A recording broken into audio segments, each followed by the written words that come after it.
le club. Bonjour à tous et à toutes, et bienvenue dans Le Club, un podcast des médiathèques de Quimper-Bretagne occidentale. Marine au micro. Aujourd'hui, je retrouve deux de mes compères, Jérôme. Bonjour les auditoristes. Et Coralie. Bonjour à toutes. Voilà. Et tous. Donc on est ensemble pendant une bonne heure pour discuter de ce qu'on a vu, de ce qu'on a aimé. Donc le club numéro 18, c'est maintenant. Qui veut commencer ? T'avais dit que tu commençais, Jérôme, alors vas-y. On veut savoir si tu vas mieux. Alors je suis venu avec de la guerre, de l'hémoglobine, des décapitations. Et si vous êtes sage, mais vraiment si vous êtes sage, j'ai des bras cassés aussi. Ok, donc on a le titre de cet épisode, Jérôme récidive. Oui, mais avec le sourire. Eh ben vas-y, on t'écoute pour ces joyeusetés. Alors je vais commencer avec une série qui s'appelle Shogun. Alors pour vous expliquer pourquoi j'ai regardé Shogun, il faut vous parler d'une de mes collègues. Donc j'ai une collègue qui s'appelle Marion. Marion, elle est adorable. Elle est vraiment adorable. C'est un petit caniche, enfin vraiment mignon quoi. Mais quand elle a quelque chose en tête, c'est un pitbull. Et en fait, il faut vous imaginer qu'elle est venue me voir un jour en me disant « Ah, t'as vu la série Shogun ?» Je dis « Non. »« Ah, c'est bien, il faut que tu regardes. » D'accord. Et après, son petit jeu, c'était de me voir, de dire « Salut Jérôme, et t'as vu Shogun ? T'as vu Shogun ? Tu l'as pas vu, mais tu l'as pas encore vu. Mais pourquoi tu l'as pas encore vu ?» Et si vous voulez, ça finit par vous rentrer dans le crâne. Donc, je vais vous parler de Shogun. Alors, c'est une très bonne série. C'est vraiment très, très, très bien. Mais c'est quand même pas super facile en termes de si vous n'aimez pas les décapitations, si vous n'aimez pas trop le sang, si toutes ces choses-là vous font un petit peu peur, ça va être quand même assez difficile. Alors, je vais vous parler un petit peu de contexte quand même. Shogun, c'est une série télé américaine. Alors, il y a une saison pour l'instant.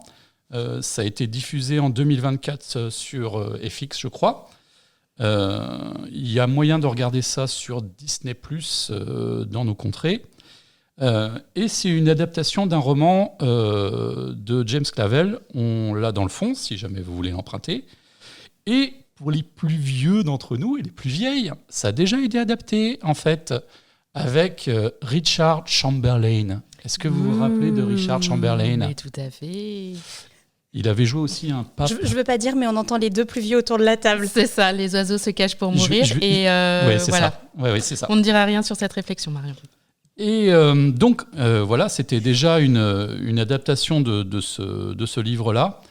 Et elle a été donc adaptée en mini-série. Alors, une petite précision, ça a été adapté au départ en mini-série. Et en fait, ça a tellement bien marché qu'ils envisagent de faire 2 saisons supplémentaires. Alors moi, ça me chagrine un peu, parce que si ça a été pensé pour être une mini-série, ça devrait peut-être le rester. Je ne sais pas ce qu'ils vont faire après dans la suite, mais en tout cas, je vous parle de cette mini-série qui est vraiment très très bien. Alors, ça se passe au Japon. On est au Japon, on est aux alentours des années 1600. Et le dirigeant précédent, qui était Nakamura Hidetoshi, excusez-moi pour l'accent, je ne devrais pas faire, était le dirigeant de ce Japon qui était sous sa férule, qui était apparemment assez sévère. Et en fait, il meurt alors que son fils est trop jeune encore pour lui succéder. Donc il y a une espèce de conseil des régents qui se met en place pour diriger le pays. Et évidemment, ça part en sucette, vous vous en doutez. Et pendant qu'on est dans ce contexte politique-là, il y a un navire hollandais qui s'échoue sur les côtes du Japon. Et il y a quelques survivants, dont Jack Blackthorne, qui est le pilote de ce navire, qui est récupéré sur la côte. Bon, il est d'abord emprisonné, il lui arrive quelques mésaventures. Et en fait, petit à petit, il se retrouve vraiment mêlé dans toutes ces intrigues de cour. Au début un petit peu par hasard, et puis de plus en plus, il en fait vraiment partie prenante. J'avais un petit peu de mal avec ce personnage-là au début, parce que je le trouvais un peu trop naïf, un peu limite bébête. Peut-être l'acteur, bon, je sais pas. Mais en fait, peut-être qu'il s'avérait que c'était vraiment ce qu'il fallait pour nous faire comprendre ce pays, cette civilisation, en fait, qui est vraiment assez compliqué à nos yeux d'occidentaux. Il y a vraiment beaucoup d'enjeux de pouvoir. Les codes qu'on connaît, nous, ne s'appliquent pas du tout. Et en fait, il nous permet, au fil des épisodes, de rentrer dans toutes ces intrigues et en fait s'y plaire, en fait, parce que c'est vraiment très très bien fait. Les décors sont magnifiques, les interprétations sont de grande qualité. Et il y a notamment, il rencontre quelqu'un qui s'appelle Mariko, qui est en fait traductrice, donc elle a un rôle très très important parce que lui, il parle pas japonais évidemment, en tout cas pas au début, il s'y met petit à petit, et elle parle censément le hollandais, sauf que c'est de l'anglais parce que c'est une série américaine, évidemment elle a un rôle très très important et de plus en plus important. Il y aura peut-être une petite intrigue amoureuse, mais je ne veux pas vous révéler. Et en fait, pourquoi Shogun ? Pourquoi ce titre de série ? Shogun, en fait, c'est le dirigeant suprême du Japon, mais le dirigeant suprême au sens où il a conquis le pouvoir, en fait. Il a écrasé tout le monde. Donc, voilà. Est-ce que ce sera le cas ? Je vous laisse regarder cette série qui est vraiment très bien faite. Si vous aimez les jeux de pouvoir, si vous aimez découvrir des civilisations historiques, si vous aimez les grandes batailles aussi, parce que ça peut... Il y a quand même des grandes batailles avec, pour le coup, là, quelques décapitations et quelques membres qui volent en tous sens. Ça arrive, voilà. J'espère que je vous ai fait envie de regarder ça. Alors du coup, Marion a eu raison de te harceler ou pas ? Oui. Oui, mais il ne faut pas lui dire. D'accord. Elle risque de recommencer. Oui. Et du coup, tu vas te lancer s'il y en a la suite ou Ah oui. Ouais. Ouais. Surtout si ça reste avec les mêmes interprètes, Ouais. parce que je trouve que c'était vraiment... si le showrunner reste et que les interprètes sont les mêmes, ça peut vraiment être bien. Après, sans vouloir spoiler, ça s'appelle Shogun. Donc, si le dirigeant suprême, qui s'appelle Takamura, j'ai un doute. Non, Toranaga, pardon. Toranaga arrive au pouvoir, de fait, la série s'arrête. Ou alors, est-ce que des rivalités continuent ? Est-ce qu'on veut challenger sa suprématie ? Ça peut être très très bien. Ça peut être très bien. L'acteur principal japonais est très bon. Je crois que c'est Hiroyuki Sanada, je crois. Ouais, que j'avais vu et il est très très bon. Que j'avais dû voir dans d'autres séries. Il a joué dans John Wick 4. Ah oui. Il fait un rôle assez classe. Ah, mais je me rappelle plus. Ouais, au Japon, dans un palais en verre, c'est assez impressionnant. Et il a joué dans plein de films japonais. Une série qui s'appelait Aiji Gaji ou non, je sais plus, un truc comme ça où c'était un frère qui retrouve son frère qui est dans la mafia. Enfin, je sais plus. Je crois qu'il était aussi. Ouais, c'est un très grand acteur en tout cas. Ouais. Et Shogun, c'est adapté d'un roman en fait à l'origine. Oui. Ça fait plaisir de voir que tu m'écoutes pas. Ah bon. Ouais. Bon. Je couperai ça au montage. Non, faut le garder. Non, je couperai au montage. Si tu parlais de séries, je vais enchaîner avec une série. Alors j'en ai vu 2 récemment. Alors il y en a une, je suis en retard parce que j'ai vu la première saison de The White Lotus. Donc il y a au moins 3 saisons de sortie. C'est un concept un peu comme True Detective où vous avez une saison, des personnages, un contexte et vous pouvez regarder les saisons séparées les unes des autres. Donc ce qui est intéressant, c'est que si vous voulez voir la dernière sans avoir vu les 2 premières, c'est pas grave. Donc The White Lotus, à chaque fois le concept est le même, ce sont des riches touristes américains, voire des très riches touristes américains qui se retrouvent dans un hôtel de la compagnie White Lotus et en général ça finit pas bien. Voilà, il y a plus ou moins de raisons. Et donc, on recompose. On sait, dès le début de la série, qu'il y a un truc qui s'est mal passé, parce qu'on charge un cadavre dans un avion. Donc, clairement, on sait qu'il y a quelqu'un qui est mort, mais on ne sait pas qui a été tué, ni par qui, ni pourquoi. Et donc, le fil de la semaine, des 5 jours, on recompose un peu. Et en général, on suit 3 ou 4 familles, couples et familles. Et je ne sais pas si j'ai aimé. D'accord.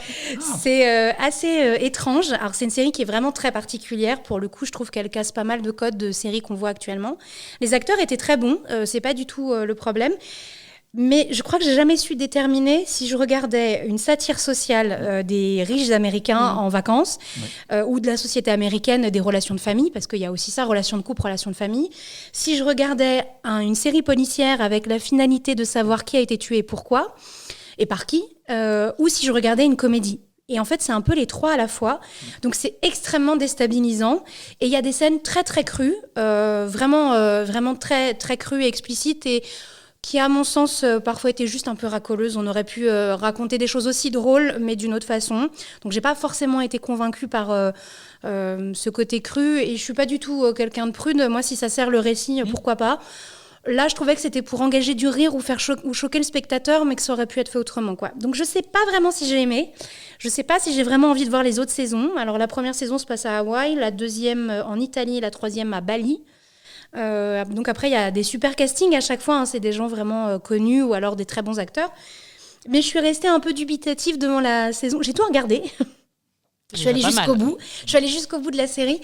Mais c'est vrai que je sais pas ce que j'ai vu et je sais pas si j'ai aimé. Donc je pense qu'il faut que ça mûrisse encore un peu dans ma tête. Un peu, ouais, mais c'est ça, les séries qui mélangent un peu les genres, du coup, on est un peu habitué au final à on se dit tiens, on va faire un truc feel good ou tiens, j'ai envie de la baston et on sait vers quoi on doit aller. Et quand ça mélange les genres, on est un peu perdu au final, alors qu'en vrai, c'est... J'ai essayé aussi, et moi non plus, j'ai pas été convaincu. Alors, je suis même pas allé au bout.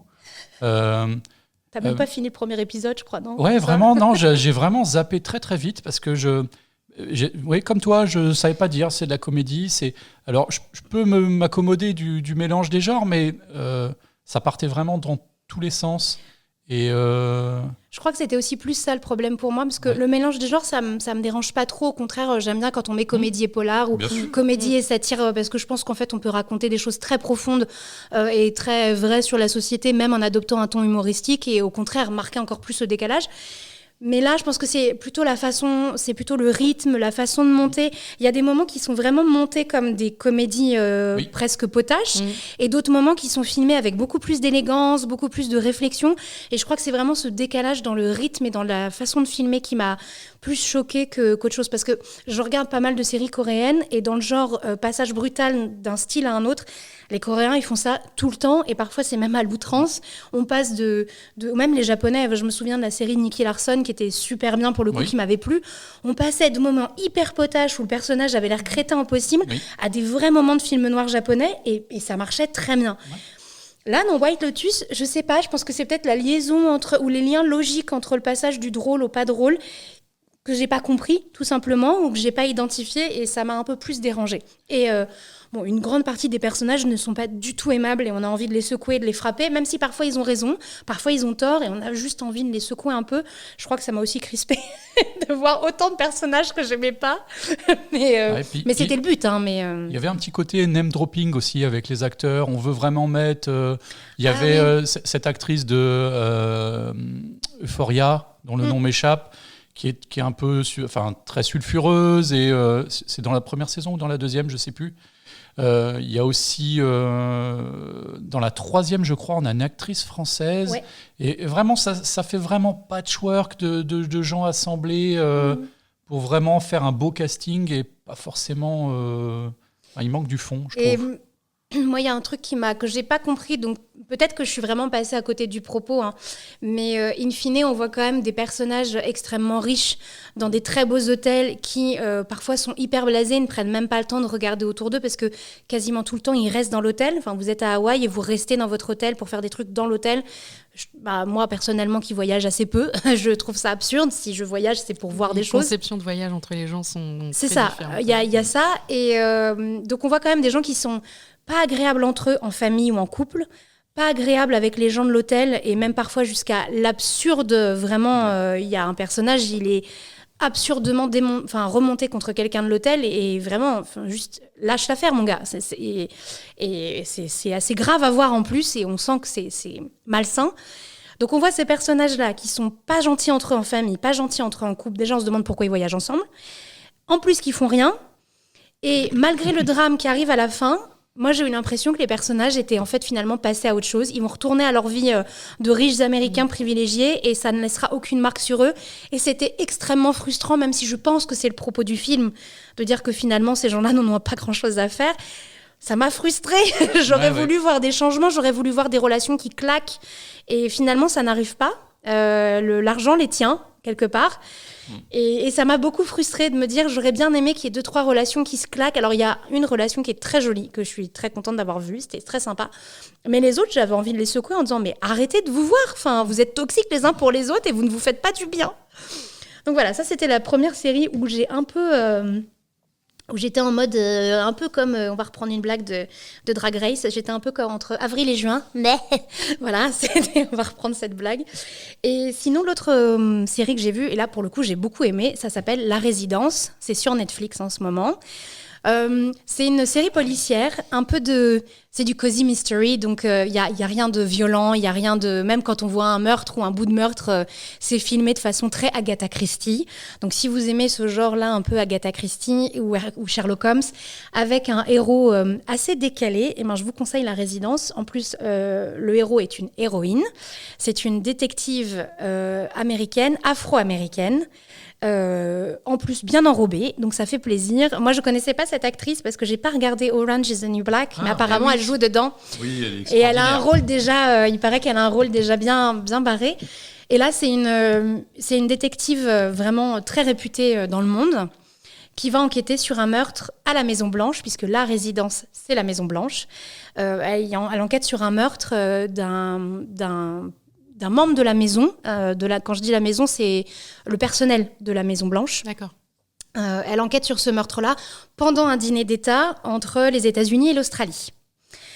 Donc évidemment, il y a plein de rebondissements, tout le monde se bagarre, donc on voit avec humour les conflits de territorialité entre le FBI, la CIA, les parcs nationaux, la police de Washington, puisqu'on est à la Maison Blanche, mais qui est quand même à Washington. Enfin, on voit tout ça, on voit tout le personnel de la maison, comment est organisée la Maison Blanche, parce que les présidents vont et viennent, mais le personnel de la Maison Blanche reste, puisque c'est un personnel qui ne change pas entre chaque présidence. Alors moi qui connaissais pas du tout l'histoire de la Maison Blanche américaine, ça m'a donné un petit aperçu, mais je pense que ça doit être assez pareil à l'Élysée finalement. On doit être vraiment dans ce genre parce qu'après, tu dois avoir des contrats de sécurité, des choses comme ça. Donc, oui, sans doute. Plus simple, sans doute. Mais du coup, c'est intéressant de voir l'envers du décor. On n'est pas focalisé sur le résident de la Maison Blanche, mais vraiment sur ses occupants et tout ce qui se passe entre eux. Et elle est extraordinaire, elle est extrêmement drôle, elle est pertinente. Elle adore les oiseaux, donc c'est une ornithologue amatrice et elle passe énormément de temps à regarder les oiseaux. Elle fait des comparaisons avec les oiseaux, donc on a Miss Marple qui compare les gens avec les gens de son village. Ça me fait penser à la fille du boulanger. Et elle, ça me fait penser au colibri de machin. Et donc c'est assez drôle et c'est un personnage où j'ai eu beaucoup d'empathie et beaucoup... Enfin, je l'ai aimé tout de suite, quoi. Et la série est assez drôle. C'est 8 épisodes et à chaque fois on se concentre un peu sur un personnage de la maison. Où on dénoue des choses et on comprend des choses sur cette personne et puis la résolution finale. Et je suis extrêmement triste, Netflix a annulé la saison 2. Et je ne comprends pas pourquoi, parce qu'a priori elle fonctionne très bien. Ah oui. Je ne suis pas la seule à avoir aimé visiblement et voilà, le loi du marché en fait qu'ils ont annulé la série. Mais je vous la conseille quand même parce qu'en plus le crime du départ de l'épisode 1 a une résolution à la fin. Donc même s'il n'y a qu'une série, une saison, ça vaut le coup de la regarder, vous avez la réponse à la fin, quoi. Oui, ça se finit, quoi. Oui, ça se finit. C'est plus les relations annexes entre les personnages. Il y a des choses qui commencent à se créer dans la série, parce qu'à force de travailler ensemble, les gens s'apprécient, commencent à se connaître, et ça, ils auraient pu dérouler sur d'autres saisons. Donc ça s'arrête. Mais globalement, après, le meurtre en soi est résolu. Oui, après, ça fait peut-être redite de crime aussi. Moi, ça me fait penser un peu aux séries qu'on voit pas mal sur France 3, là où... il y a autant d'habitants que de meurtres à chaque fois. Oui. Donc là, du coup, ça fait peut-être aussi un peu étrange d'avoir un crime à chaque fois. Dans la Maison Blanche, tu veux dire. Voilà, c'est ça, dans une société fermée, entre guillemets. Quoi. Ils auraient pu faire plein d'autres choses parce que c'est une détective qui est appelée sur plein de cas un peu partout dans le monde. Et plusieurs fois dans la série, c'est dit qu'elle a enquêté, elle a été appelée dans d'autres, parce qu'elle ne fait pas partie de la police, c'est vraiment une détective privée. Donc, ils auraient très bien pu prendre un concept où quelqu'un d'un peu connu se fait assassiner dans un hôtel quelque part, si on reprend White Lotus. Enfin, ils auraient pu faire appel à elle en gardant des gens, en gardant des choses. Bon, Netflix a annulé. Je trouve ça dommage parce que pour une fois, on a une femme détective qui se met au même rang que Sherlock Holmes ou Hercule Poirot, ou Benoît Blanc avec Daniel Craig dans Couteau tiré et puis Glass Onion. Donc, ça aurait été une bonne addition à ce genre de personnage. Mais en tout cas, si vous avez aimé Glass Onion, si vous avez aimé À Couteau tiré, si vous êtes plutôt fan des cozy mystery comme ça, allez-y, regardez La Résidence, c'est top. Et c'est pas très long, 8 épisodes, ça se regarde assez bien. Si vous aimez bien cette actrice, elle s'appelle Uzo Aduba. Et Merci. elle était aussi la psy dans la saison 4 de En Analyse, In Treatment. une super une super série. On pourrait en parler à l'occasion. C'était vraiment aussi un grand personnage. Et si vous aimez bien La Maison Blanche et si vous voulez explorer ce sujet, il y a The West Wing, pas très récent comme série, qui est une série 7-8 saisons à ma connaissance. Ah oui, quand même. Avec alors c'est centré sur le président des États-Unis, mais c'est sur le fonctionnement de la Maison Blanche. Là vraiment, on comprend qu'en fait, c'est fonctionnaire autour. Ils sont là en poste, quel que soit le président. Avec pour le coup un président des États-Unis qui est Charlie Sheen, qui est extraordinaire, surtout quand on voit le président actuel. Et est-ce que tu es en train de dire qu'il joue un personnage sur la même vibe que le président actuel? Non, du tout. Non, c'est quelqu'un qui a un professeur de philosophie ou d'économie. Ah oui, c'est un prof de fac au départ, donc on n'est plus tout à fait dans la même ligue. Et il est extraordinaire de culture, d'histoire. Il cite tout un tas d'auteurs à longueur de temps et il est extraordinaire. Et son staff autour de lui est extraordinaire en fait. On suit son secrétaire particulier, son chef du staff, et c'est vraiment une série. Si les arcanes de la Maison Blanche vous intéressent, c'est vraiment une très très bonne série qui n'a pas vieilli trop. Voilà. Contrairement à Charlie Sheen. Un peu. Oui, complètement cancel. On le verra plus à la télé. Non, c'est pas Charlie Sheen. Je vous dis des bêtises. Faudra monter. Pourtant, c'est Sheen aussi. Faut que je cherche. Tu vas retrouver, tu nous diras en cours de route, comme oui. Ça, j'aurais pas à éditer. Coralie, tu avais peut-être quelque chose Oui, je voulais vous parler d'une BD que j'ai vraiment bien aimée. Elle s'appelle Eurydice de Lou Luby. Et en fait, du coup, en regardant mon historique, je me suis rendu compte que je les avais pratiquement tous lus. Donc, je vais faire sur Lou Luby. Et voilà, fais-nous découvrir Lou Luby. Donc, c'est une autrice et illustratrice de BD qui est originaire de La Réunion et qui a quand même pas mal produit depuis quelques années. Donc je vais remonter à rebours en fait. Et donc Eurydice, la dernière BD qu'elle a sortie. Alors là, les illustrations sont de Solène Guivre. Elles sont juste magnifiques. C'est dans les, c'est dans les tons bleu, crème, rose, vert d'eau. Enfin, c'est vraiment superbe. Donc ça reprend en fait, ça revisite le mythe d'Orphée et Eurydice. Donc pour resituer, en fait, Eurydice et Orphée sont amoureux dans la mythologie grecque. Eurydice meurt. Orphée va la rechercher dans les enfers. Il négocie et en fait, Thanatos lui dit qu'il n'a pas le droit de la regarder avant qu'il soit sorti complètement des enfers. Et puis il finit par se retourner. Donc Eurydice disparaît complètement. Donc là, c'est un peu revisité. On est dans un monde, en fait, dans un désert avec des villes en papier. Les habits sont en papier. C'est juste magnifique. En fait, on suit, quand on arrive le début de la BD, on suit un convoi funéraire d'une très haute personnalité. Donc, c'est un prince. On est sur un monde mythologique aussi. On est sur un monde antique.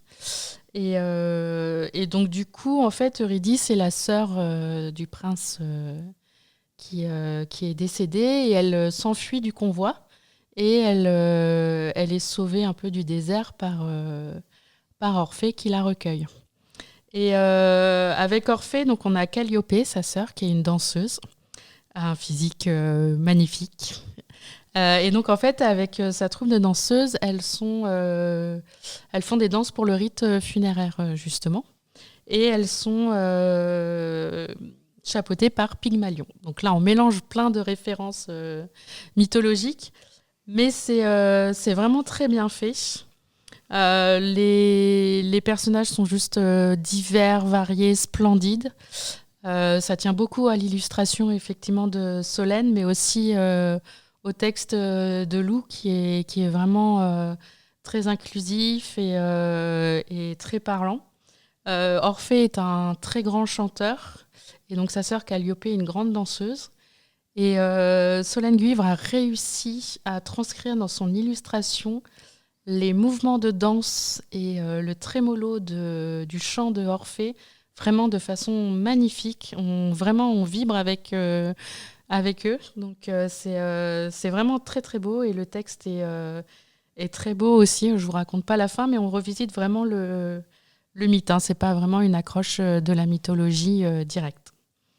J'avais lu Racine aussi, qui alors là c'est Lou Luby au texte et au dessin. Et là on est plus sur une BD alors entre fiction et documentaire. Elle raconte en fait l'histoire d'une jeune métisse. Alors je précise parce qu'elle y tient beaucoup, ce n'est pas une autobiographie. D'une jeune métisse en fait qui autour de ses cheveux en fait. Les cheveux crépus, les cheveux frisés, tout le dénigrement de la société à travers les âges sur ce type de cheveux. Comment les femmes avec les cheveux crépus souffrent vraiment depuis leur enfance, leur prime enfance, ont souffert pour ce traitement qu'on peut leur faire sur leurs cheveux, que ce soit les tirer pour qu'ils soient lisses, les traitements chez les produits chimiques. Toxiques. C'est assez impressionnant. Elle se bousille littéralement la santé et les cheveux avec des injonctions de société au final. Pour coller au modèle de cheveux blancs. Et en fait, on se rend compte, alors elle sort les chiffres, elle sort vraiment des faits réels pour la diversité des cheveux, en fait, pour militer pour ça, les coiffeurs qui ne savent pas coiffer ce type de cheveux. Enfin, voilà, il y a plein de choses. Alors, moi, ça m'a fait un peu résonance parce que, bon, j'ai pas les cheveux crépus ni afro, mais en fait, j'ai un peu les cheveux ondulés et c'est vrai que ça a fait... T'as carrément les cheveux bouclés, quand même. T'as pas juste un peu les cheveux ondulés, je l'ai en face de moi, je vous garantis, elle a les cheveux bouclés. Et du coup, c'est vrai que ça a fait résonance aussi, même si je me compare effectivement pas du tout à elle, il faut garder mesure, raison garder. Mais en fait, je trouve que c'est vraiment... ça m'a parlé. C'est vraiment très bien dessiné, c'est hyper instructif aussi. Vraiment, c'est vraiment une chouette BD. J'avais lu aussi, donc, Comme un oiseau dans un bocal, portrait de surdoué. Elle est bien, celle-là. Ouais, elle est vraiment très belle aussi. Donc là, en fait, on suit deux surdoués qui se rencontrent et qui découvrent en fait un peu... le monde des surdoués ensemble, parce que donc, le premier personnage, en fait, il a l'impression qu'il est tout seul, en fait. Il comprend pas pourquoi dans la société, en fait, il n'est pas pareil que les autres. Et puis, il a l'impression qu'il est un peu seul au monde. Et là, il découvre une jeune femme qui a les mêmes soucis que lui. Donc déjà, ils se rapprochent. Et puis, bon, ils n'ont pas exactement les mêmes soucis et tout. Mais c'est vraiment, du coup, l'approche... Des personnes surdouées dans la société, c'est hyper intéressant. Et comme le titre le dit, en fait, les personnages ont des têtes d'animaux, des corps d'hommes.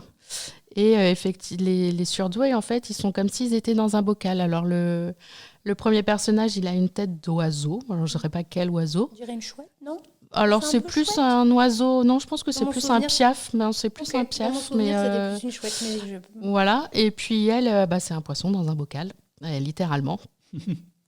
Et ça, c'est bien fait, en fait. Je trouve que ça montre aussi la différence tout en étant dans la normalité, parce qu'ils ont des corps humains et tous les personnages, en fait, ont des têtes d'animaux et des corps humains. Donc, je trouve que c'est pas mal, en fait. Ça fait un peu un décalage dans une normalité. On a tous, au final... un petit décalage par rapport aux autres, si on se compare. Donc celle-ci était très didactique aussi, expliquée comme Racine, un peu avec des éléments, alors là, moins de chiffres, moins de données brutes, mais qui explique vraiment le monde des personnes surdouées, en fait. Donc, et elle a fait d'autres aussi dans ce style-là. Il y a par exemple Goupil ou Face, qui est sur la cyclothymie. Et pareil, à chaque fois, c'est assez instructif, en fait. On découvre un milieu et de façon assez instructive. Eurydice, c'est un peu la première BD. Enfin, moi, j'en ai lu plusieurs aussi comme toi. J'ai l'impression que Eurydice, c'est la première qui est vraiment fictionnelle. Les autres, il y a toujours un petit fond documentaire avec de la recherche, des chiffres. Tout à fait, ouais. Donc, c'est intéressant aussi. Il y avait aussi, là où c'était vraiment de la fiction aussi, c'est La fille dans l'écran. Ah oui. Et là, en fait, c'est intéressant parce qu'en fait, c'est deux femmes qui vont se rencontrer. Elles sont toutes les deux autrices de mémoire. Ouais. Et elles vont se rencontrer par écran interposé. Et ce qui est vraiment intéressant dans la bande dessinée, c'est que en fait, à chaque double page, en fait, d'un côté, on a le dessin d'une autrice et sa vie à elle, et en face, le dessin de l'autre autrice et sa vie à elle. Donc on a vraiment, quand on lit on pourrait limite lire que les pages de droite, aller jusqu'au bout, et lire que les pages de gauche et aller jusqu'au bout. Et à la fin, ça se mêle et je vous raconte pas tout. C'est très joli, la fille dans l'écran. Ouais. Et le parti pris de la mise en page est vraiment intéressant, du coup, à mettre en regard les deux autrices et les deux styles complètement différents aussi. Même si ça se rapproche un peu, c'est pas complètement, mais c'est intéressant. Ça, c'est sympa quand les BD utilisent le médium de la BD pour créer des choses. Ça me fait penser à la BD dans la tête de Sherlock Holmes, où en fait beaucoup de pages sont construites, et quand on regarde, c'est vraiment la tête, le profil de Sherlock Holmes. À l'intérieur, il y a une maison de dessinée, et tout au long de la BD, il y a un fil rouge, et c'est le fil de pensée de Sherlock Holmes qu'on suit. Et par moment, il faut plier une page pour avoir le dessin en transparence. Enfin, c'est une BD dans la tête de Sherlock Holmes. Il y a 2 volumes pour l'instant. Il y a un 3e qui va bientôt sortir, mais je pense que c'est des diptyques, donc ça marche 2 par 2. Donc là, les 2 premiers, vous les lisez, vous avez voilà, mais ça marche 2 par 2, donc là, les 2 premiers sortis, vous pouvez les lire sans attendre le 3e. Et c'est vraiment intéressant, intelligent, dans le sens... en plus, Sherlock Holmes est d'autant plus intéressant à utiliser comme ça.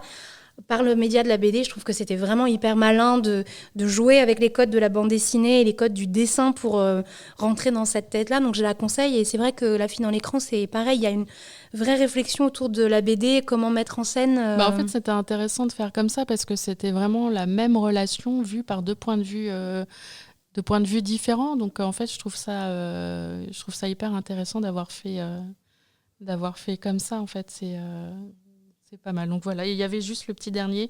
Je crois que j'en avais déjà parlé dans un podcast. Et à la fin, il meurt, la vérité sur les contes de fées. Où voilà, j'en avais. Et là, j'ai vu qu'il y avait c'était adapté en pièce de théâtre. Donc c'était Lou Luby.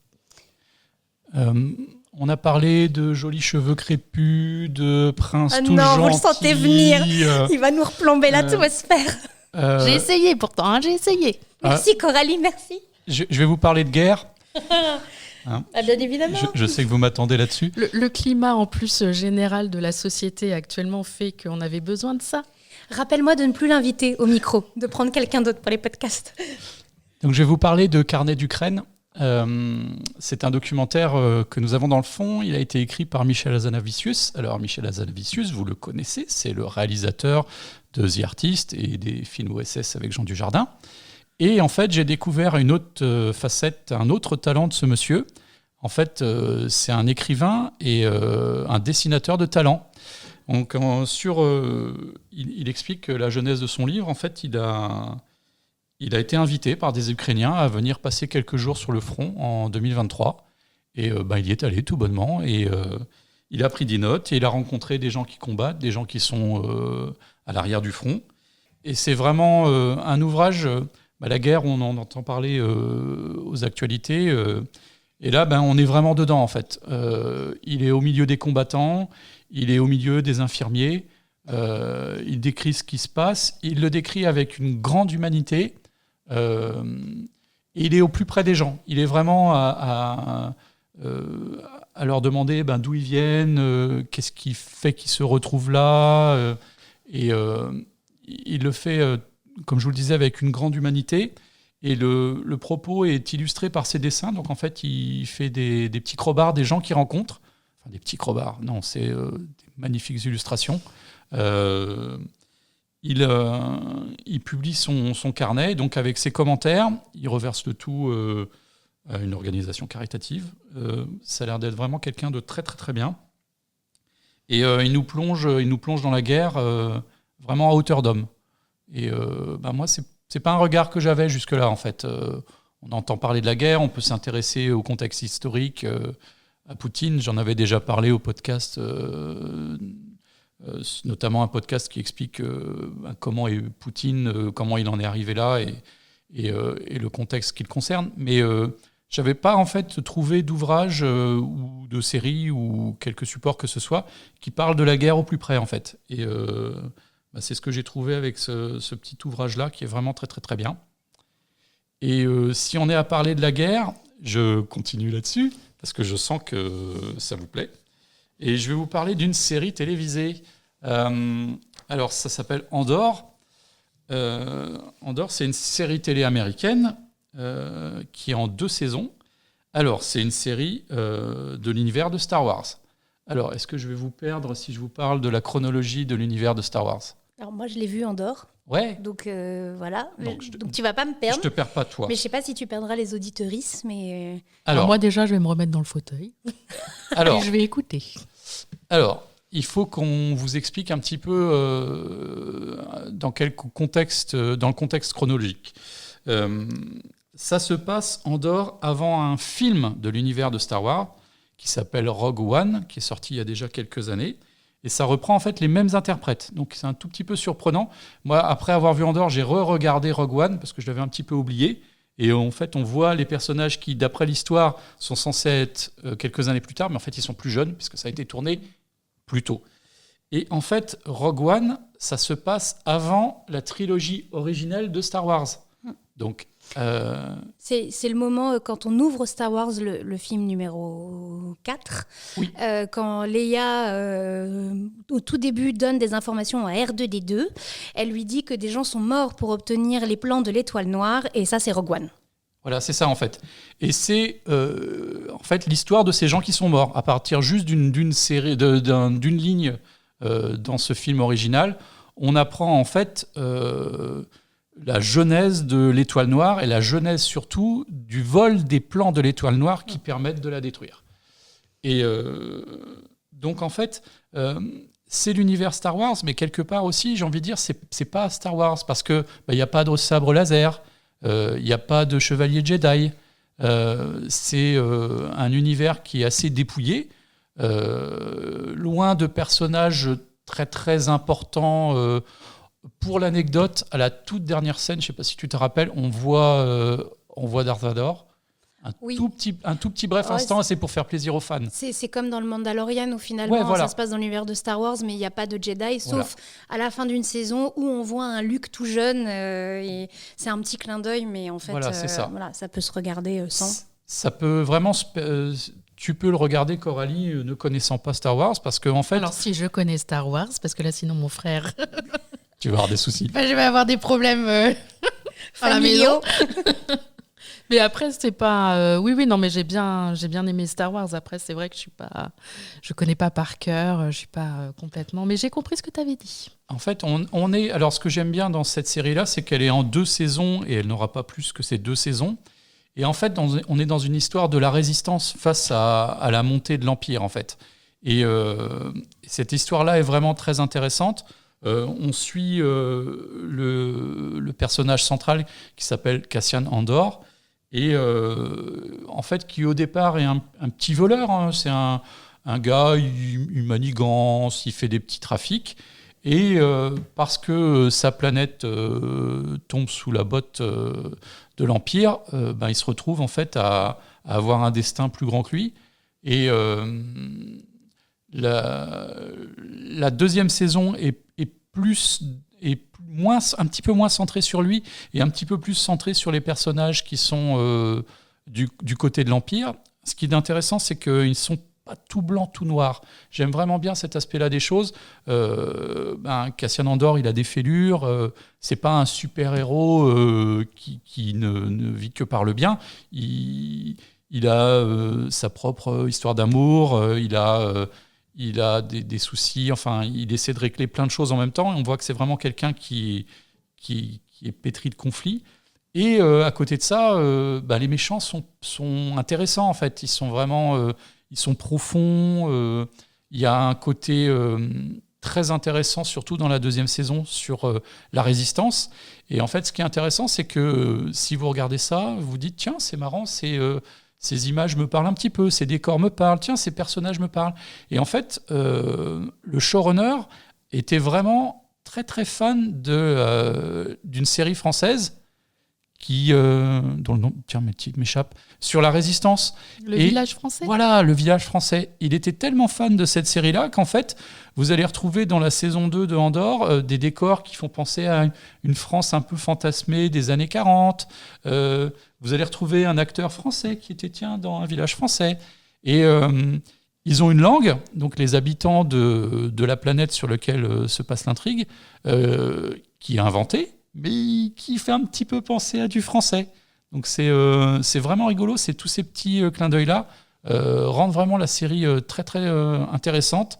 Et les décors sont magnifiques, l'interprétation est vraiment de grande qualité, et on est, comme je disais, dans un univers Star Wars, mais proche des gens. Voilà. Est-ce que je peux casser ton mood ? Ouais, vas-y. J'ai pas aimé. Ah ouais ? Pourquoi ?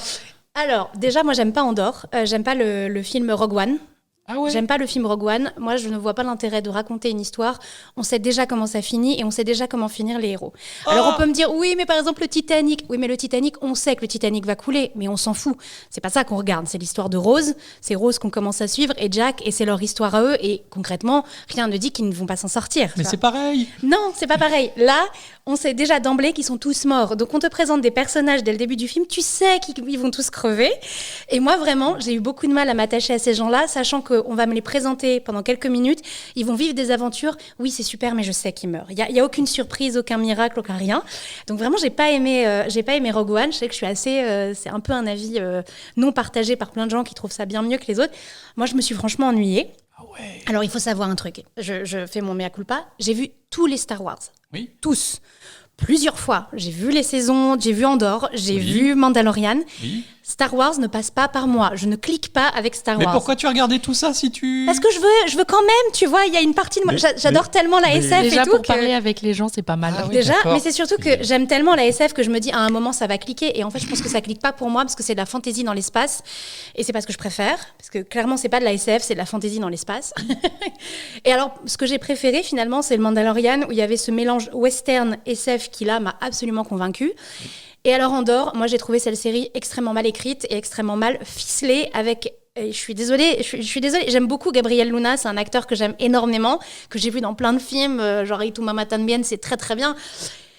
Mais le personnage de Cassian, vraiment, il ne sert à rien. C'est un personnage, il n'a aucune profondeur, aucune écriture. Et je suis désolée, vraiment désolée, je vois ta tête qui se décompose, mais vraiment, je l'ai trouvée très mal écrite. Je l'ai trouvée en fait un peu fourre-tout, là où le Mandalorian, pour moi, arrivait à rester dans une vibe western SF tout du long et tenait son propos et était centré autour de la quête de ce personnage et de son conflit avec les siens.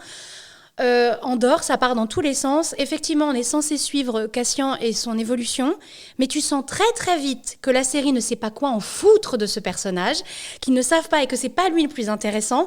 Et donc ils te font tout un double épisode qui était extrêmement bien pensé, qui aurait dû être la saison complète, où il est emprisonné. Et là, on a Andy Serkis. Voilà. Ouais. Andy Serkis qui fait un personnage excellent. Moi, j'aurais préféré qu'on me raconte comment. À la limite, si tu veux me raconter comment Cassian est devenu Andor qui va faire Rogue One, parce que clairement, entre le moment où tu le prends au départ, c'est un petit voleur de Oui, pas grand-chose. c'est vrai. Il n'est pas du tout dans une idée politique, ça lui passe à Watt 1000. Et dans Rogue One, il va mourir pour défendre la cause de la résistance. Donc moi, j'aurais bien aimé qu'on montre ça. Je trouve que Andor ne nous montre pas ça. Ça aurait été bien plus intéressant de nous montrer comment, dans cet instant dans la prison, parce que c'est ça que ça montre en fait, dans ces 2 épisodes, comment il va prendre au corps la politique, comment il va comprendre les principes de résistance dedans et comment il va se l'approprier pour en sortir grandi en entraînant des gens. Là, ils t'en font un double épisode au milieu parce que tu sens qu'ils savent pas quoi en faire. Et ils ont toute une galaxie de personnages autour qui sont bien plus intéressants que Cassian.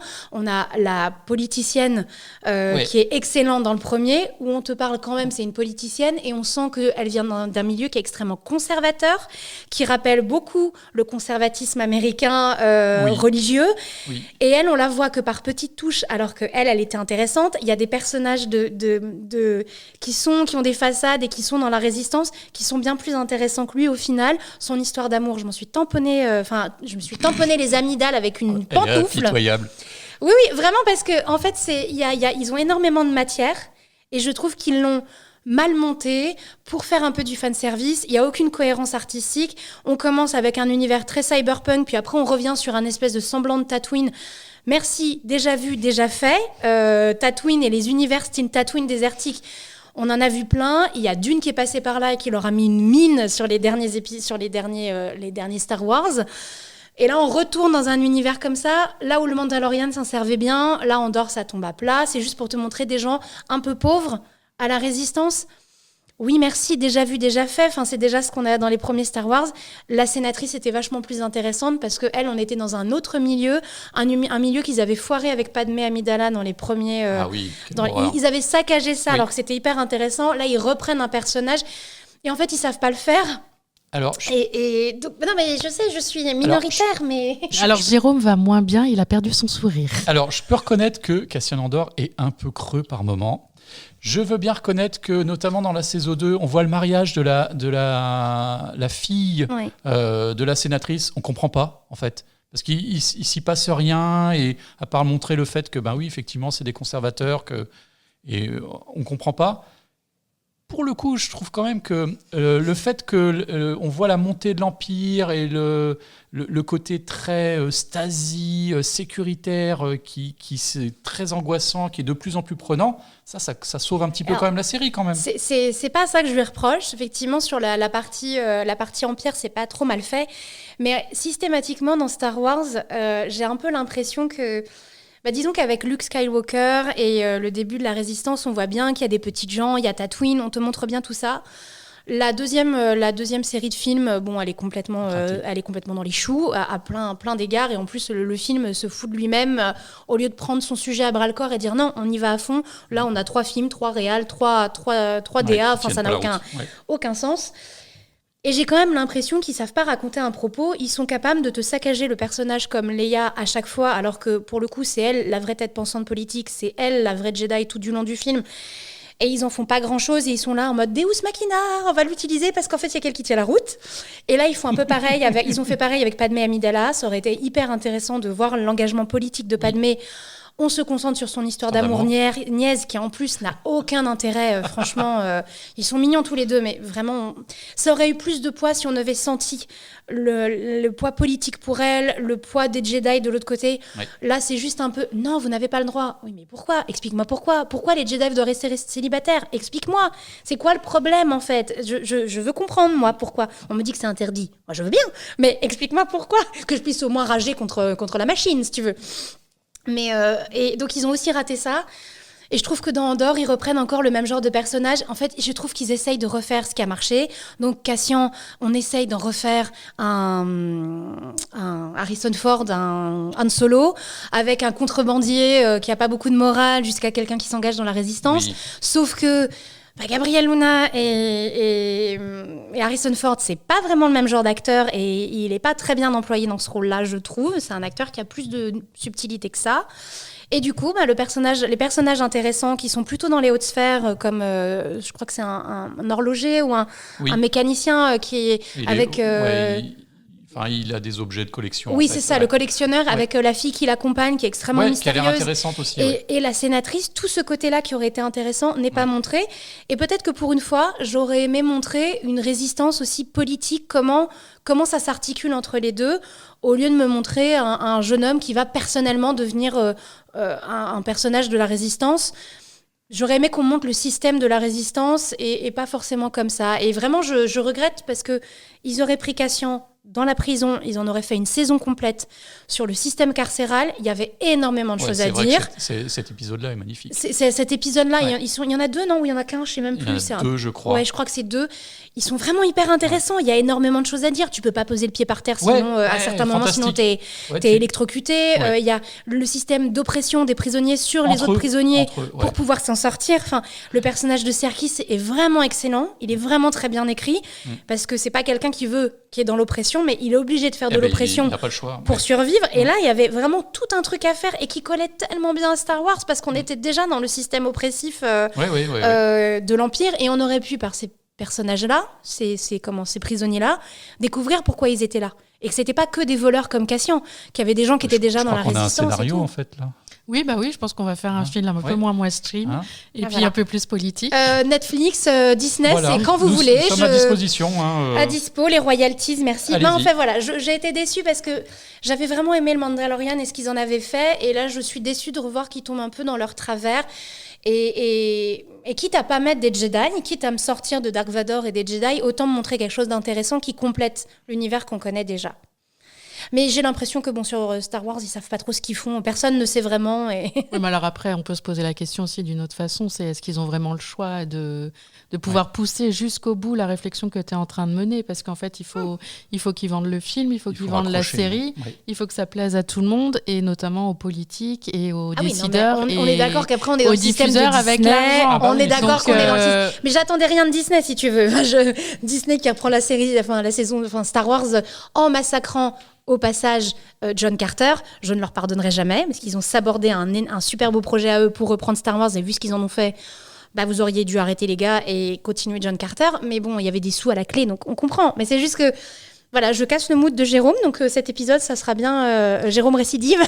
J'avais l'intention de regarder Ashoka, il faut pas que je le regarde ? Non. D'accord, merci. Je pense pas, je l'ai pas vu. Personnellement, je me suis pas infligée Ashoka, mais j'ai entre les critiques que j'ai entendues sur Ashoka, celles que j'ai entendues sur la série sur Obi-Wan, moi je vais m'arrêter là. Personnellement, je vais pas pousser mon...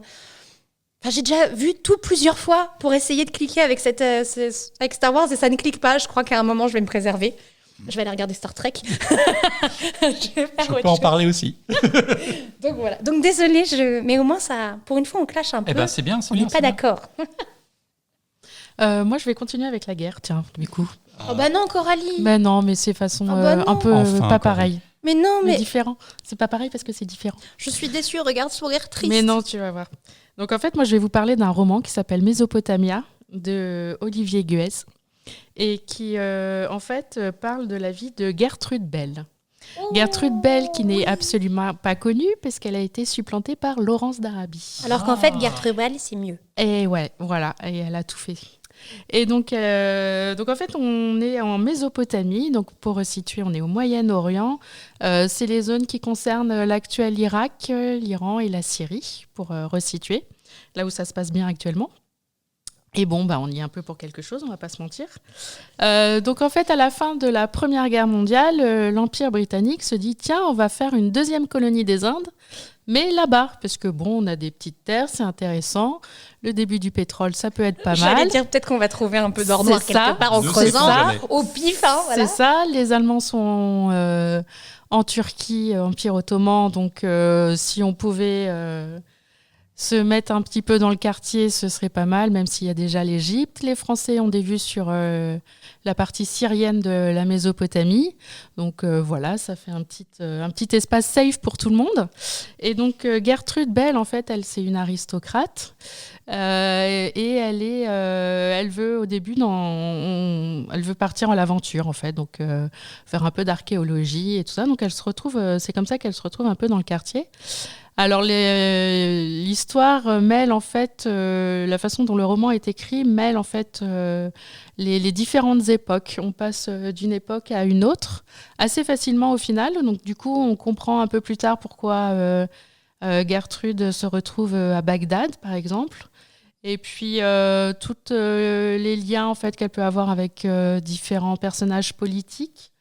Elle connaît Laurence d'Arabie, elle le fréquente, ils travaillent ensemble, ils sont un peu espions tous les deux, pas pour les mêmes raisons, mais ils sont dans la même vibe tous les deux. Et puis donc du coup elle est aventurière, archéologue, ambassadrice anglaise, espionne, enfin un peu tout. Et en fait elle va avoir un poids énorme sur cette partie du monde, et notamment la création de l'Irak. Avec à l'époque, donc ces différentes tribus qui se mettent un peu les uns sur les autres, la guerre et tout ça. Et l'Empire britannique, pour avoir la main mise sur cette zone, décide de mettre un roi, comme il a pu faire en Inde. Voilà, et donc elle va un peu tripatouiller là-dedans, essayer de mettre son petit poulain au bon endroit. Enfin voilà, donc c'est tout un jeu en fait politique, de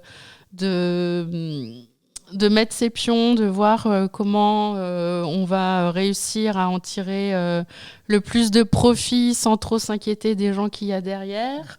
Voilà, c'est elle, Gertrude, elle a quand même une vision un peu humaine de la situation. Enfin, elle a aussi des enjeux politiques pour rester dans la place. Enfin voilà, il y a des histoires d'amour aussi. C'est vraiment bien écrit, c'est hyper documenté, c'est assez dense. Quand on ne connaît pas l'histoire politique et géopolitique de la région, c'est vrai que c'est assez dense, mais c'est un petit bout de femme assez badass. Et du coup, c'était très instructif et intéressant à lire.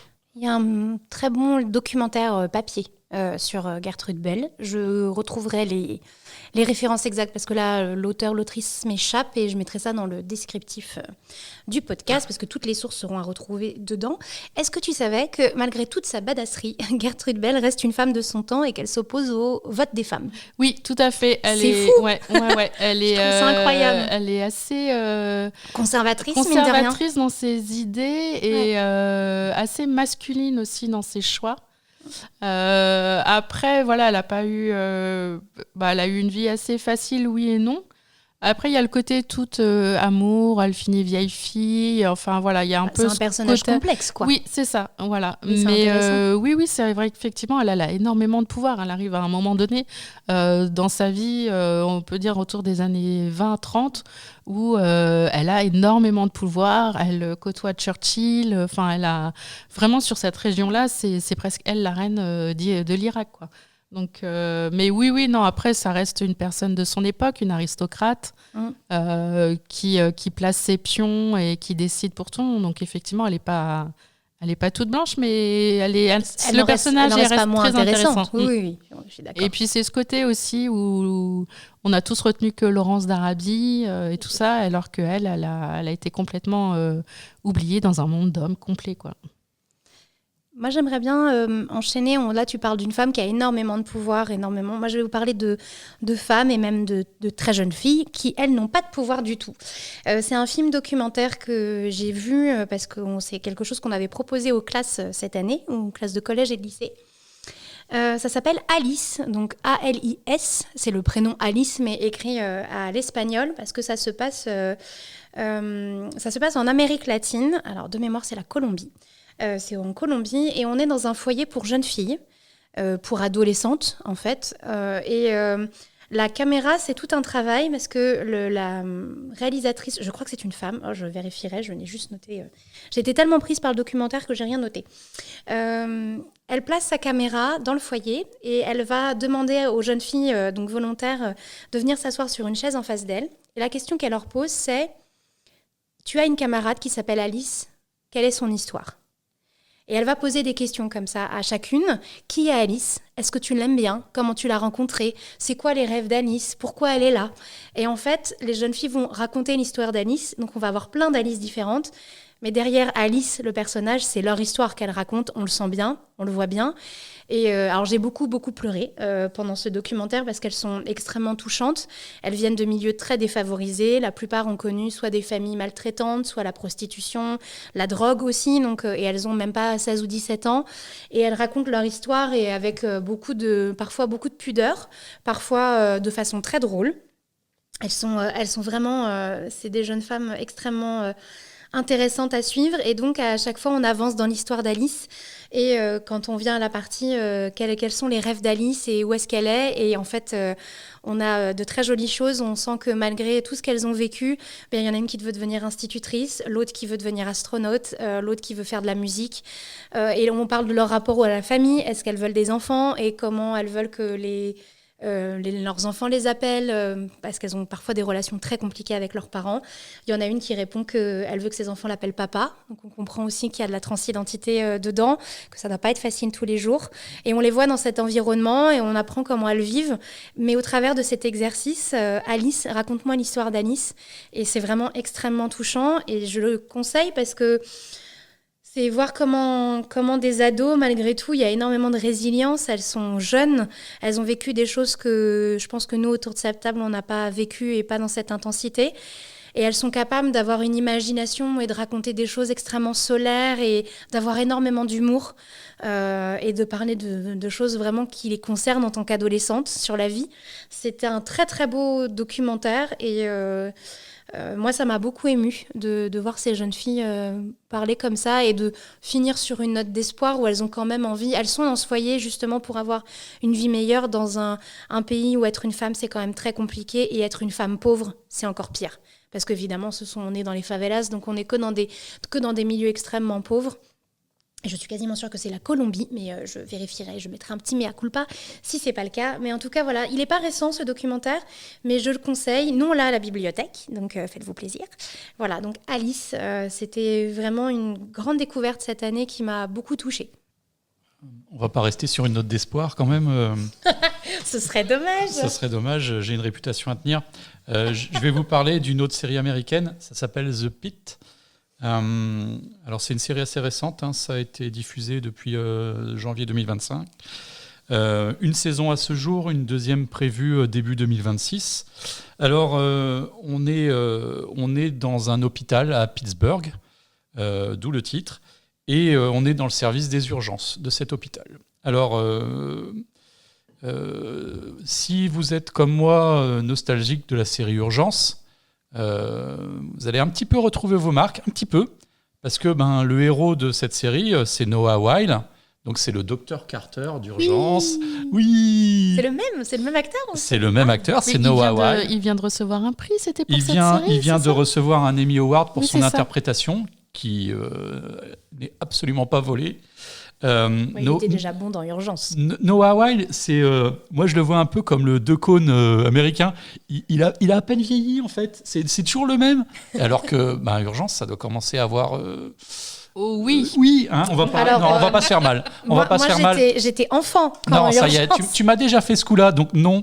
C'est le spécialiste Jérôme de placer un truc en mode oui, c'était vachement bien, et moi de lui dire alors j'étais dans la cour d'école, je jouais à la corde à sauter, et il le prend très très mal, il se vexe pour un rien, le pauvre. Oui, on en reparlera dans quelques années. Revenons aux faits, si vous voulez bien. Donc on est dans le service des urgences de The Pitt. Donc on est dans la société américaine contemporaine, avec tous les soucis que vous imaginez, des gens qui ont de grosses difficultés, qui se retrouvent là. La différence par rapport à Urgence, c'est qu'on est ce sont 15 épisodes où chaque épisode est 1 heure de la même journée de ce service d'urgence. On est un petit peu dans une façon de filmer à la 24 heures chrono, si ça vous parle. Et donc, cette journée-là est le jour où débutent des internes, en fait, dans ce service d'urgence. Donc, on va être à la fois avec Noah Wyle, donc, qui est le chef du service. Oui, là, il ne peut plus faire l'interne. Quand même. Là, non, là, il commence à avoir un petit peu... Parce que Urgence commence avec son arrivée, en tant ça. qu'interne. Oui, mais je pense que c'est un clin d'œil à ça, même si a priori, les scénaristes, ça n'a rien à voir. Il est là, le chef de service. C'est quelqu'un qui est un petit peu rongé par la perte pendant le Covid de son mentor, qui était un médecin aussi. Donc il y pense beaucoup, et en fait cette journée-là particulière est le jour anniversaire du décès de son mentor. Donc la première scène, on lui dit tu es venu quand même, parce que oui, il est là, je vais faire le job. Et il est aussi, donc comme je vous le disais, entouré de jeunes internes, donc c'est aussi intéressant de voir ces internes-là arriver et être confrontés à ce service des urgences. Donc, où on va avoir, évidemment, des tonnes d'hémoglobine, des gens qui ont perdu des bouts de doigts, des gens qui arrivent tout bleus, complètement cyanosés, on ne sait pas pourquoi. Et il va même y avoir une attaque de masse dans un festival tout proche, où c'est pas son fils, alors c'est le fils d'une très proche amie à lui, a peut-être été touché. Donc, on va voir arriver... ces gens-là aux urgences, c'est bien réalisé, il n'y a pas de temps mort, ça va assez vite sans être trop... comment dire, on arrive à suivre quand même les choses, mais voilà, c'est quand même tambour battant, c'est les urgences, on passe d'un patient à l'autre, avec quand même quelques fils rouges au fur et à mesure de la journée. On a notamment un patient... une maman qui arrive malade, elle est accompagnée de son fils, et en fait on s'aperçoit petit à petit que c'est pas la maman qui est malade, en fait c'est le fils. et le docteur Carter. Ouais. Ça restera Carter. Ça restera Chimie, Carter Iono, pour gaz du toujours. sang. On est Non, là-dessus. il s'appelle Ouais, Robinavitch. Tout le monde l'appelle Dr Robbie, mais c'est Robinavitch. Et donc, Dr Robbie va essayer de le retenir parce qu'il sent bien qu'il y a un souci avec ce grand jeune homme. Et donc, ça va être un peu le fil rouge. Est-ce qu'il va avoir un lien avec l'attaque de masse qui va avoir lieu quelques heures plus tard? Moi, j'ai vraiment été convaincu par cette série parce que j'aimais bien Urgence, parce que depuis, j'étais un peu orphelin d'une série hospitalière digne de ce nom. J'aime bien la façon dont c'est filmé. Les acteurs sont vraiment valables. Alors, hormis Noah Wyle, je n'ai pas reconnu vraiment grand monde. Alors, je pense que pas forcément des grands noms. Il y a l'infirmière en chef, qui est un personnage très, très intéressant aussi. Elle a pas mal de bouteilles. Elle gère un petit peu les choses, pas le côté médical, mais vraiment... la façon dont sont organisés, dont est organisé le service, où les internes ce qu'ils doivent faire et où ils doivent se mettre. Moi, ça m'a vraiment bien plu. On le disait, Noah Wyle a été récompensé par un Emmy Award et c'est vraiment mérité. Ça parle évidemment de la société américaine dysfonctionnelle qu'on connaît. Des gens, il va y avoir des gens sans abri qui sont là. Il y a des gens qui sont complètement bourrés dès 8h du matin, puisque ça commence à 8h le matin. On a des gens qui ont des gros problèmes de santé mentale. On a des gens qui ne peuvent pas se soigner. Et évidemment, les médecins, je ne vais pas vous étonner, ils ont aussi des petits soucis de leur côté. Voilà. Moi, j'ai vraiment été convaincu, et si je ne vous en parlais pas, je crois que j'aurais des ennuis à la maison. Donc, D'accord, mais en série, comme tu disais que tu étais orphelin, est-ce que tu as vu, je suppose que oui, Hippocrate? Oui. Parce que là, il y a la saison 3. Moi, j'ai vu la saison 3 là, il n'y a pas très longtemps. Et je crois que j'en avais déjà parlé, mais c'est vraiment une chouette série. Alors, on est plus sur une série à la française, sans côté péjoratif dans ma voix. Mais vraiment, on est sur des urgences où, moi, je trouve un peu plus, entre guillemets, réelles. Que ce que peuvent faire les séries américaines dans ce style-là, mais avec toujours quand même cette portée sociologique. En fait, là, ils sont sur la saison 3, ils sont sur le mal-être des hôpitaux suite aux différentes pandémies qu'il y a pu y avoir. Et avec une rentabilité des urgences, les urgences doivent fermer à 20h. Voilà, il n'y a plus assez de monde pour accueillir les gens le soir. Et donc, il y a plein de questionnements qui vont se poser. Les acteurs sont toujours géniaux. Enfin, Bully Lanners, moi, gros coup de cœur. Et franchement, on commence en fait sur une intervention dans un appartement, et parce que le SMUR est complètement débordé. Et avec elle se retrouve toute seule avec au milieu d'une mafia qui n'a pas l'air rigolote, qui vient des pays de l'Est. Et franchement, moi, je serais péteuse juste avec deux gars. Mais voilà, ouais, ça démontre aussi tout le mal-être que peut y avoir aujourd'hui en France dans le milieu hospitalier, quoi. Et je trouve que... Alors après, peut-être que les vrais médecins diront que c'est pas forcément, mais Thomas Joly a quand même une bonne réputation dans le milieu médical pour ses séries. Oui. Donc je pense qu'on n'est pas quand même très loin de la vérité. Dites-moi qu'on évite le côté soap opera de Grey's Anatomy où en fait il se passe tellement de trucs avec les médecins. Parce que moi j'ai commencé plein de séries médicales comme ça, mais j'ai pas retrouvé autant Urgence, c'était quand même beaucoup centré sur les patients et la vie des urgences. Ou alors j'étais petite et du coup j'ai pas des souvenirs impérissables de ça, mais je me souviens que j'avais beaucoup aimé petite. Mais à chaque fois que j'ai tenté une série médicale, alors j'ai pas vu Hippocrate, donc je ne parle pas d'Hippocrate, mais à chaque fois que j'ai tenté une série médicale, ça finissait par plus sur les médecins et leur vie. Des médecins et des infirmières, oui. Et surtout, il leur arrive tellement de trucs. Ils ont tous 18 cancers, 3 accidents de moto, une catastrophe. C'était un peu vrai dans l'urgence, c'était un peu vrai aussi quand même. Mais j'étais plus petite, donc je pense que ça marquait moins. C'était un petit peu moins quand même. Dans Urgence, Grey's Anatomy, j'ai l'impression qu'on a poussé le bouchon très très loin quand même. Pour moi, c'était pas une. Enfin, j'ai pas vu grand chose, mais c'était pas une série médicale à proprement parler. Non. De Pitt, on est quand même moins dans. Ah oui. Non, on n'est pas dans les histoires d'amour, tout ça. Il y a un tout petit peu une petite tension romantique. Oui, mais bon, après, c'est juste pas histoire gênant, mais non, sans que ça gêne. Et je suis d'accord avec Coralie sur le côté social d'Hippocrate. Moi, j'avais vu aussi la saison 3 il n'y a pas très longtemps. Et on retrouve un petit peu ça dans The Pitt. J'en ai pas parlé, mais on a la directrice de l'hôpital qui vient régulièrement les faire CHUR et leur dire, voilà, vous devez...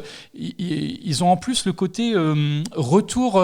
Les patients notent en fait la façon dont ils ont été traités. On n'a pas encore ça en France. Heureusement. Vivement que ça arrive. Hein. Ouais.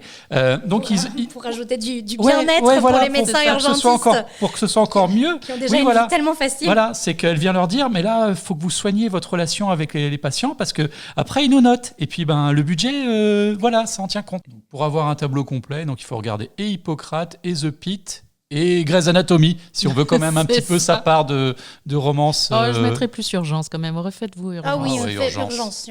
Jusqu'à Mark Green. C'est ça, on est d'accord, après, c'est ce que j'allais dire. Jusqu'à Mark Green. Après, ça n'a plus aucun intérêt, vraiment. NFS Chimio Yono. Gaz du sang. Gaz du sang. Des générations complètes qui sont... moi, je voudrais vous parler d'un manga très original que j'ai lu cet été. C'est un manga pour adultes. Alors, il peut très bien se lire pour ados, mais je pense que les ados auront moins d'intérêt à le lire pour X ou Y raison. Mais il n'y a pas de violence, pas de scène de sexe, rien. Donc, il est safe si jamais vous pensez que ça peut plaire à votre ado. Ou que des ados nous écoutent, bon, j'ai un peu de doute, et trouvent que c'est vachement bien. Ça s'appelle Fauve, l'exorciste du Louvre. Donc c'est un manga qui est fait en partenariat avec le Louvre. Donc là, c'est le premier tome qui est sorti. Fauve travaille au Louvre, plutôt la nuit, et elle est, comme son nom l'indique, exorciste du Louvre. Donc à quoi ça sert ? Elle exorcise des tableaux qui ont des choses à dire, qui ont beaucoup de choses. Donc à chaque fois, on prend un tableau, souvent célèbre, et on exploite le tableau, et en fait, en gros, le tableau se rebelle, donc il se passe des trucs bizarres dans le Louvre, et Fauve arrive, elle rentre dans le tableau par la pensée, et elle dialogue avec les personnages du tableau. Il y a notamment le radeau de la Méduse, où on discute de pas mal de choses, donc c'est une façon hyper intelligente de parler d'histoire de l'art, et en même temps, le personnage de Fauve est super intéressant et le petit côté fantastique est vraiment chouette.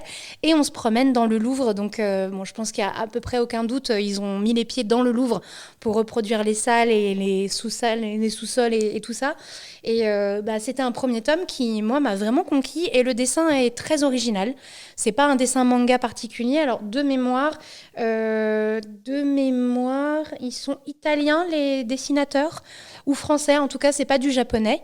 Et en partenariat avec le Louvre, donc c'est un manga que je peux que conseiller, parce que on sort des shoujo, des shonen, des histoires de société. Là, on est dans du fantastique, mais du fantastique plutôt soft.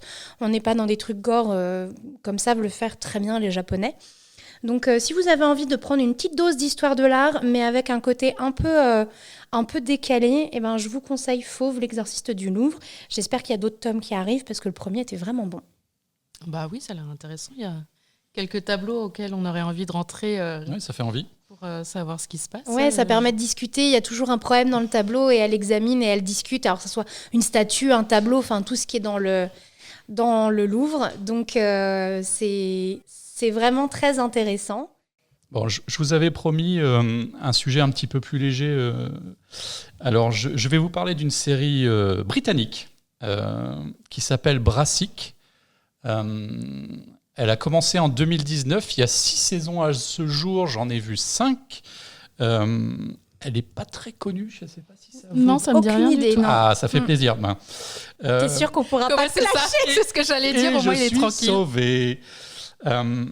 Donc cette série, ça suit la vie du héros qui s'appelle Vinnie O'Neill, qui est interprété par Joe Gilgun, qui est aussi un des créateurs de cette série-là. Et ils sont dans une petite ville qui s'appelle Oley du nord de l'Angleterre. Et en fait, le meilleur moyen que j'ai pour vous les décrire, c'est que ce sont des bras cassés. C'est vraiment ça. Alors, Vinnie, il vit avec une petite culture de substances illégales qui font rire. C'est un petit peu son business model. Et il a ses copains autour. Donc, il en a un qui est un peu garagiste, mais qui un peu vole des voitures un peu. Il en a une de ses amies, elle est un peu étudiante, mais elle ne sait pas trop où elle va. Elle a un garçon en bas âge. Et il a toute cette bande de copains autour de lui. C'est des un peu, quoi, en général. C'est des un peu... mais c'est quand même beaucoup de la magouille. Ils sont quand même beaucoup sur un concept qui est il y a un plan foireux, on va y aller. Ça se passe en Angleterre ? Ça se passe au nord de l'Angleterre. Au nord de l'Angleterre. T'as tout dit. Ce tacle pas mérité. Pardon, mes amis anglais, pardon. Et c'est vrai que si quelqu'un arrive et leur propose un plan, il y a des sous à se faire pour, on va aller dépouiller un tel qui aurait un objet précieux. Ah ouais, on va faire ça. Donc ils y vont pas préparés. Ils Au y talent, vont, quoi. ils s'entassent dans une vieille fourgonnette pourrie. Oui, ils ont un copain agriculteur aussi. Il est extraordinaire. Il veut toujours se mêler de leurs plans, mais il fait tout foirer en général. Et tout ça est dans un contexte de grossièreté. Alors, ceux qui sont vraiment gênés par le langage pas châtié, passez votre chemin, parce que là, c'est vraiment que des grossièretés. Mais alors, je vous dépeins tout ça, mais c'est une série que j'ai un grand plaisir à regarder parce que il y a énormément d'humour, il y a beaucoup de tendresse. Vinny, c'est vraiment le lion de tous ces personnages-là. Il aime tous ses copains vraiment infiniment, et c'est d'ailleurs pour ça souvent qu'il se retrouve dans des plans vraiment foireux. C'est que il veut leur sauver la mise parce que ils se sont mis dans un pétrin plus grand qu'eux, et il est là pour les aider. Il y a dans la saison 5 que je viens juste de finir un Christmas special, un épisode spécial de Noël. Et là, en fait, il se retrouve à devoir garder une vieille dame qui a eu des petits soucis de santé. Et parce qu'en fait, cette dame, c'est la tante d'un personnage dont je ne vous ai pas parlé. C'est Dominic West. Dominic West. Oui, il est partout, lui. Et sympa. Il fait un petit caméo dans cette série-là. C'est le psy de Vinny. Et en fait, c'est un psy qui est vraiment plus détraqué que tous ses patients réunis.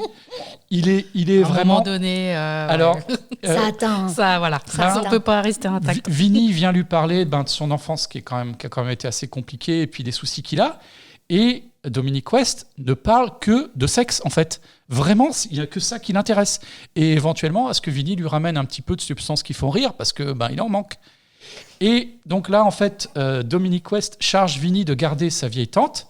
Et la vieille tante en question, c'est Imelda Staunton, qui est quand même... donc voilà, c'est une petite série, mais avec des guests, là, pour le coup, vraiment fabuleux. Et Imelda Staunton, on comprend qu'elle a eu des soucis, elle est veuve, mais elle ne parle plus à ses 2 enfants, on ne sait pas trop pourquoi.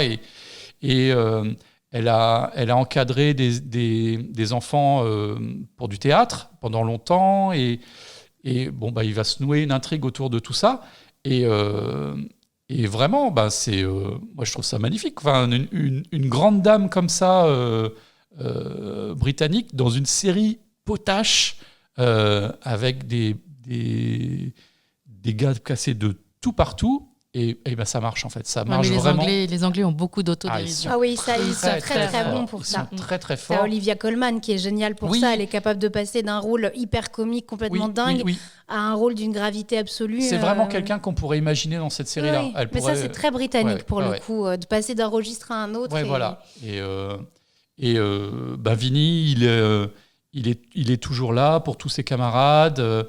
Je ne vous l'ai pas décrit, il est assez grand, il a une coiffure qui change à chaque saison, et il est recouvert de tatouages. Mais c'est qui l'acteur ? Joe Gilgun. Joe Gilgun. Il n'est pas très très connu, à part pour ça, je l'ai aperçu dans une série américaine, mais c'était un petit rôle.